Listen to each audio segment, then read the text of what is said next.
our list item hooks are pretty much complete. We have read and update. We just need create and delete. And we just happen to have written that already right here. We've got our remove and our create. So let's copy both of those. We'll paste them right here.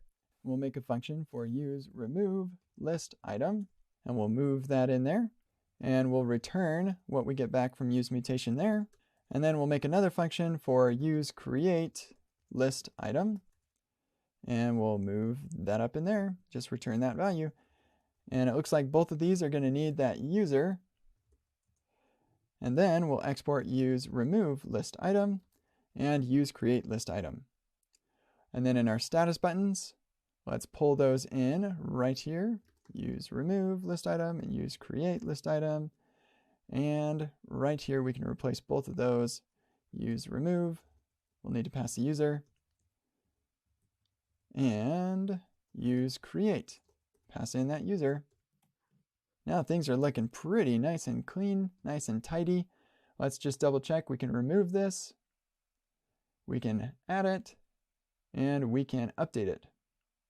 Really awesome. Now let's take a look at our abstractions here. I'm seeing a bit of some repetition that might be nice to abstract away, so I'm going to create an object here called default mutation options.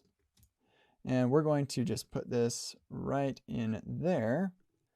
And I'll replace all of these with our default mutation options, and everything should work exactly as it had before.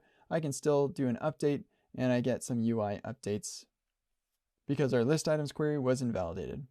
So in review, we took some code that we had here in the status buttons, we moved it over to our list items, and now our status buttons looks super nice and clean, and our list items is much more complete, and we're able to take advantage of a little bit of additional abstraction here to just indicate that anytime we make any mutation at all, the default behavior is to invalidate the list items query.